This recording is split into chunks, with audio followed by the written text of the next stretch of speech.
Halo, karibu kwenye Life Wisdom Series na hongera kwa kuwa mmoja wa watu ambao wanafuatilia kwa karibu na mara kwa mara.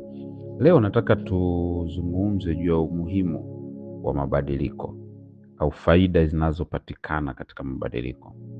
Moja ya kitu hatari sana kinachotishia watu wengi na kinachoogopesha ni mabadiliko katika maisha. Whether hayo ni mabadiliko ya kikazi, mabadiliko ya mahali, kuondoka labda mji mmoja kwenda mji mwingine, au taifa moja kwenda taifa lingine, au wakati mwingine inawezekana ni mabadiliko ya biashara, kubadilisha aina ya biashara unaofanya, au wakati mwingine hata mabadiliko kwenye mahusiano, aidha mahusiano ya kimapenzi, labda kuachana na mtu fulani ili uanze ufungue kurasa mpya wa maisha au ambatane na mtu mwingine. Yote haya ni mabadiliko ambayo kwa kweli yanaweza yakakutatiza wakati fulani, na watu wengi sana kwa hofu ya kuogopa mabadiliko wamejikuta wako katika hali ambayo hawaifurahii, hawaipendi, hawaikubali, lakini ni kama vile wameamua tu kuivumilia. Sasa kwenye maisha ni kweli kuna vitu ambavyo unaweza ukavivumilia, lakini ukweli usiopingika ni kwamba kuvumilia pia kuna levels. Kuna level ukifika ule uvumilivu unaweza kukuletea maumivu yaliyopitiliza, alafu mwisho wa siku ukajikuta umeshindwa kabisa kuendelea. Na mbaya zaidi ni kwamba haya maumivu yanaweza kajenga na kaleta madhara makubwa sana kuliko ambavyo unaweza kufikiria hapo baadaye. Wako watu wengi ambao kwa sababu ya kuogopa mabadiliko waliamua kuvumilia mazingira, hali au watu wa aina fulani, na mwisho wa siku wakajikuta ile kitu imewaletea wao madhara zaidi kuliko ambavyo walikuwa wanaweza kufikiria, kwa sababu kila mtu ana kiwango chake cha uvumilivu, na ukweli ni kwamba kuna kiwango kifika hutaweza kuendelea kuvumilia na inaweza kukuletea madhara zaidi badala ya faida. So kuna faida kubwa sana ambazo zinaendana na mabadiliko, ingawa mabadiliko ni gharama na kama nilivyosema yana maumivu fulani, lakini kuna faida kubwa 4 ambazo utazipata mara tu utakapoamua kufanya mabadiliko kwenye eneo lote la maisha yako, la kifedha, la kimahusiano, la kikazi au shule, au hata bahari pia. Cha kwanza, faida ya kwanza ni kwamba mabadiliko yatakusaidia kujua uwezo wako. Unajua, moja ya kitu cha muhimu sana ambacho mimi nimekiona kwenye maisha, nimekiobserve mimi mwenyewe, lakini pia nimejifunza kupitia watu wengine. Kuna maeneo ambayo ukiwepo uwezo wako huwezi kujulikana. Yaani inawezekana una uwezo, una kipaji, una nguvu, lakini honestly kama mazingira hajatengenezwa au hayajapatikana mazingira ya kufanya uwezo wako uonekane, unaweza ukafa ukiwa mtu wa kawaida sana. Kitu ambacho sio sahihi. Kwa hiyo mabadiliko yanaweza kukusaidia kujipata, watu nasema kujipata kwenye eneo fulani. Kwa mfano kuna watu ambao unakuta hata kwenye michezo baada ya kubadilisha timu wakaanza kung'ara mpaka unashindwa kuelewa. Kuna watu baada ya kubadilisha ofisi wanaanza kushangaa wameanza kufanikiwa zaidi. Kuna watu baada ya kubadilisha mahusiano unakuta tayari wanaanza kufanikiwa zaidi. Kwa maana yake ni kwamba kumbe kuna uwezo unaweza ukafichwa na mahali fulani au na mtu fulani. Kwa hiyo wewe usipokubali kubadilika, maana yake ni kwamba kama unahofia, unaogopa kubadilika, inaweza ikakuletea mazingira ya uwezo wako kutokuonekana. Kuna watu ambao uwezo wao kuonekana mpaka walipokuwa na ujasiri wa kukubali kukaa mbali na aina fulani ya watu, pengine marafiki. Wakati mwingine hata marafiki inawezekana ni ndugu kabisa wa damu, lakini unakuta kwa namna fulani ndio anakuwa kizuizi cha mtu kuonekana au kuonyesha uwezo wake.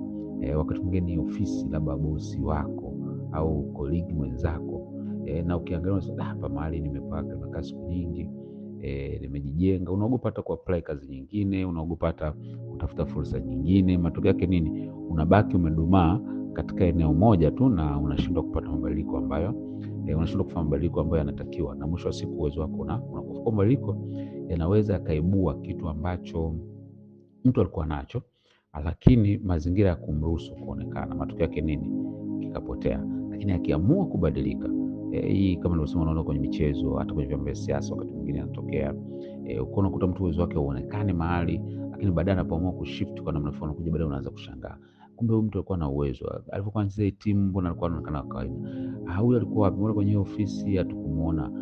Kwenye lebo ya muziki mbona alikuwa anaonekana? Vitu vinavyofanana hivyo. Kwa hiyo mabadiliko yanaleta ile hali ya kujua kujua uwezo wako pia.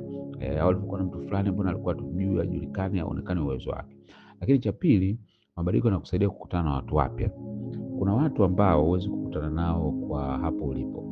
Yaani ndio ukweli ambao huwezi kukataa. Kuna watu ambao kama utaendelea kuwa hivyo ulivyo, utaendelea kufanya unachokifanya, mahali unapofanya, ukweli ni kwamba kuna aina watu utakutana nao.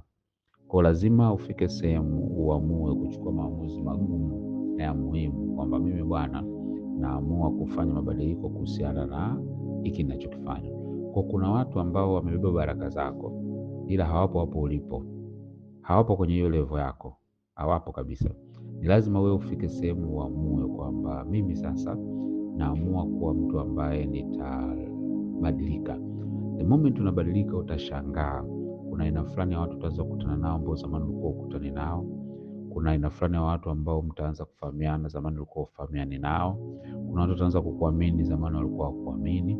Kwa hiyo ingawa mabadiliko yana gharama, lakini yanatengeneza fursa mpya na nzuri zaidi za kukusaidia wewe kukutana na aina fulani ya watu. Kwa hiyo usipofanya mabadiliko ina maana hautakutana nao, na kama utakutana nao ina maana baraka walizobeba pia hautozipata.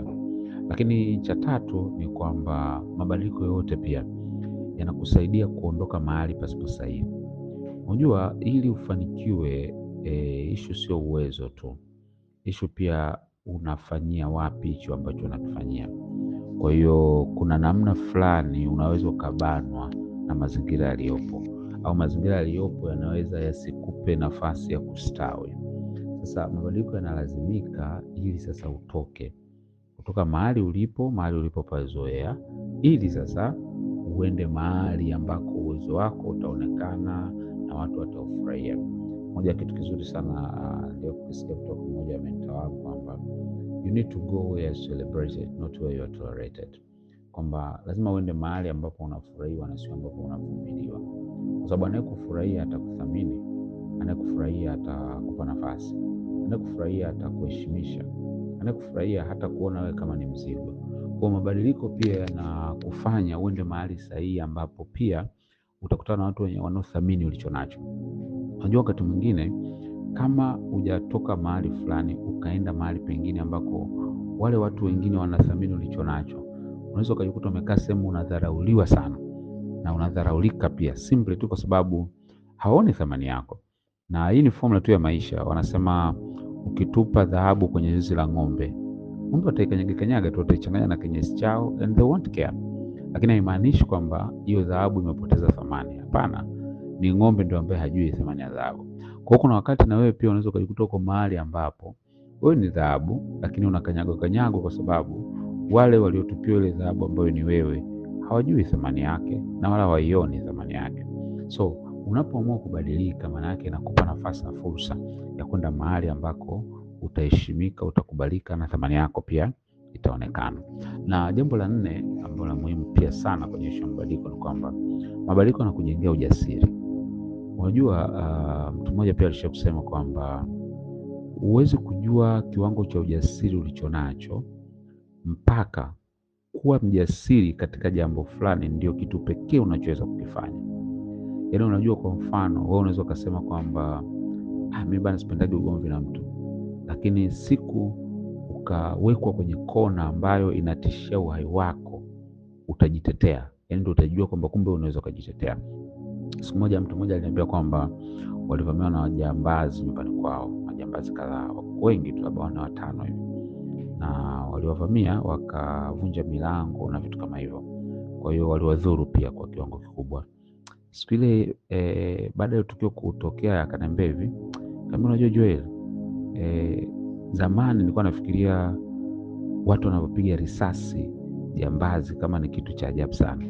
Akasema lakini siku ile ningekuwa nina bunduki kwa namna ambavyo walikuwa wanatishia uhai wangu, mimi na uhakika ningepiga mtu bunduki. Sasa hiyo ni extreme case. Inawezekana wewe kwako sio kupiga bunduki kama ambavyo yeye alikuwa amefikiria. Lakini alichokuwa anajaribu kusema ni kwamba kuna vitu ambavyo huwezi kujua kama unaweza kuvifanya mpaka umewekwa kwenye mazingira fulani ambayo huna option nyingine. Sasa moja ya kitu maamuzi yanafanya, mabadiliko yanafanya ni kukupa nafasi ya kuamua vitu ambavyo katika mazingira kawaida usingeweza kuviamua. Sasa changamoto watu wengi ni kwamba huwa wanasubiri matatizo mengi yageuke kuwa crisis. Labda nikushauri kitu kimoja. Don't wait your problem to turn into crisis. Yaani usiwe kila wakati unasubiria matatizo yawe majanga. Yawahi mapema, na namna nzuri ya kuyawahi ni kufanya mabadiliko yanayotakiwa. Kwa mfano, kuna watu wanajua kabisa yale mahusiano nilionayo haya, nikikaa hapa miezi 3, 4, 5 mwaka, kuna mambo yatakuwa ni mabaya, ni vitu vitaendelea kuwa vibaya sana. Sasa achukue hatua yoyote, achukue hatua ya kurekebisha, achukue hatua ya kutafuta suluhu, achukue hatua ya kusolve problem. Yeye amekaa tu, matokeo yake nini? Maana yake una turn problem into crisis. Au mtu anajua kabisa kwamba hii kazi nilionayo kwa kweli, kwa mambo yanavyoendelea hapa, naweza nikaja kufukuzwa au naweza nikaja kupunguzwa kazini. Yule boss kwa anavyo. Sasa mtu unakuta hataki kubadilika, anang'ang'ania kitu ambacho kiuhalisia kabisa hana future nacho. Kwa hiyo ninachojaribu kusema ni kwamba mara nyingi kinachofanya watu wasifanye haya mabadiliko ni kwa sababu wanakuwa na ile worst case scenario. Yaani mtu anafikiria kwamba nikitoka hapa siwezi kuishi tena. Nikitoka hapa kwa kweli mimi maisha yangu ndo yatakuwa yameshapotea. Nikitoka hapa, yani anakuwa na zile negative conception. Kitu ambacho sio sahihi sana, kwa sababu kwa vyote vile, kwa kitu chochote ambacho utaamua kufanya mabadiliko, kumbuka bado Mungu anakuwazia mema. Kwa hiyo wakati mwingine unajichelewesha mwenyewe. Inawezekana leo kuna kitu unakiogopa kuchukua mabadiliko na kuchukua hatua. Kama ungechukua hatua, yani ungejishangaa umefika mbali kwa muda mfupi sana. Lakini problem ni kwamba hujachukua hatua yote mpaka saizi. Kuna future inakusubiri wewe uwe na ujasiri wa kubadilika. Ni kweli kupoteza mtu inauma, ni kweli kupoteza kazi inauma, ni kweli kubadilisha biashara uliyozoea inauma, lakini kuna nyakati ambazo change is necessary. Yaani mabadiliko ni ya lazima. Huwezi kupingana nayo, huwezi kupigana nayo. Siku moja nilisikia quote moja ya Beyonce alisema kwamba if had not been without change, we would not grow and would not be strong. Kwamba bila kuwa na mabadiliko tusingekuwa na tusingekuwa na tusingepata uhodari au tusingepata nguvu kwenye maisha. Kwa hiyo the same, bila kuyakubali hayo mabadiliko, maana yake ni kwamba utadumaa katika maisha. Kwa hiyo kama kuna mabadiliko ambayo unajua unatakiwa kuyafanya sasa hivi kwenye maisha yako, just do them. Na nikushauri jambo moja, kadiri unavyochukua mabadiliko kwa haraka ndivyo unavyojiepusha na matatizo makubwa zaidi. Kadiri unavyochelewa kuchukua mabadiliko ndivyo ambavyo madhara ya kile kitu ambacho kitakuja kutokea baadaye yatakavyokuja kwa makubwa zaidi. Sijui unatakiwa kufanya mabadiliko kwenye eneo gani, lakini nahisi yako mabadiliko ambayo unatakiwa kuyafanya na hutaki kuchelewa kuyafanya kabla it is too late. Unaweza pia kujifunza, kuna course ambazo nazifundisha na nakuwa kwenye mentorship program kwa muda wa mwezi mmoja watu mbalimbali, na hivi karibuni kuna course ambayo inakaribia kuanza. Unaweza ukaregister ukajisajili kwenye course na ukawa mmoja wa watu ambao nitakuwa na wewe kwa muda wa siku 60. Watu wamebadilisha sana maisha yao. Kuna vitu vingi kabisa ambavyo tunajifunza kwenye hiyo course. Unaweza kutumia nambari 0749 741 923 Lakini pia unaweza ukawa katika partners huwa wanafanya shughuli za kijamii za kusaidia watu mbalimbali, wagonjwa, wanaohitaji msaada wa elimu, wanaohitaji wasichana ambao wamejifungua kabla ya wakati, kwa maana wakiwa na umri mdogo. Tuna program nyingi sana tunazifanya. Tuna program kubwa sana ya wajane ya kuwasaidia. Kwa mfano sasa hivi tunataka tuwakatie bima ya afya katika siku ya wajane ile ya mwezi wa 6 ambayo inafanyika kila mwaka. Kuna hizo program mbalimbali ambazo tunazo. Unaweza kuwa mmoja wa partner pia na ukashirikiana na mimi na rafiki zangu wengine ambao wamejiunga. Tafurahi sana kama utaweza kujiunga kwa una support, tukagusa maisha ya watu kwa njia tofauti tofauti. Unaweza kutumia namba pia 0749 741 ukasema tu bana, nataka niwepo kwenye foundation ya kusaidia watu wenye mahitaji pia. Basi tutakuwa pamoja, tutajiunga kwenye ile familia ambayo tuko na wengine, na Mungu atakubariki pia unapojitoa kwa ajili ya maisha wengine pia. Tukutane tena wakati mwingine kujifunza kwenye Life Wisdom Series. See you at the top.